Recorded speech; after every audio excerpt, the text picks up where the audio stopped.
పొరిగింటి పుల్లకూర రుచి అన్న తరహాలో మన భారతదేశంలో ఉన్న చదువుకున్న పిల్లలు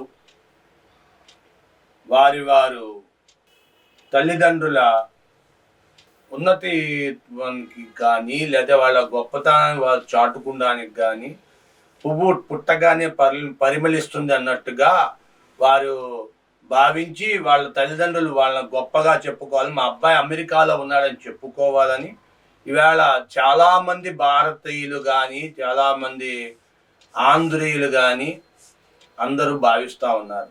అందుకని అమెరికా తన ఫీజులని పెంచేసింది.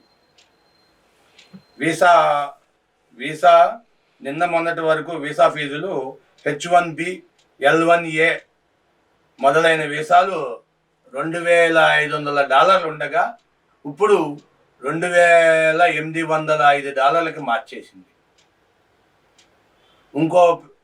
ఇంకోటి ఏంటంటే సుమారుగా ఒక వీసాకి $2,33,000 పెరిగింది ఒక్కొక్క వ్యక్తికి. ఇది కాకుండా 140 అనేది అదేంటి వీసాలు పొడిగింపు, గ్రీన్ కార్డు ఉండి వీసా తీసుకోవాలనుకున్న వాళ్ళకి 2,805 ఫీజుని చేసింది, పొడిగించేసింది. లేదు అంటే ఉన్న వీసాని మళ్ళా పొడిగించుకోవాలంటే 1.539 ఫీజుని 1.750 చేసింది. అక్కడి నుండి 1965 పెంచింది. ఇది ఎప్పటి నుండి అమలు జరుగుతున్నాయి? 2024 ఫిబ్రవరి నుండి అమలు జరుగుతాయి ఈ రేట్లు.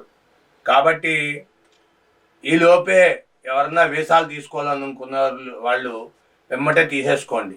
లేదంటే సుమారు ఒక $3 లక్షల మీకు అదనంగా భారం పడినట్టే. అయినా అమెరికాలో ఏముంది? చలి, మరంటే తల్లిదండ్రులకు దూరం, అన్నదమ్ములకు దూరం. ఏముంది? మన ఇండియాలో బోల్డ్ ఉద్యోగాలు ఉన్నాయి, చక్కగా మన ఇండియాలో చేసుకోండి, హ్యాపీగా. చెయ్యరు. Okay, no problem. వీసా తీసుకునే వాళ్ళు తొందరపడండి, అమెరికా వీసాలు పెరిగిపోయినాయి charges. Thank you for watching our channel. దయచేసి ప్రతి ఒక్కరు కూడా కామెంట్ రూపంలో మీ అభిప్రాయాన్ని తెలియజేస్తూ సబ్స్క్రైబ్ చేయండి, లైక్ కొట్టండి. Thank you.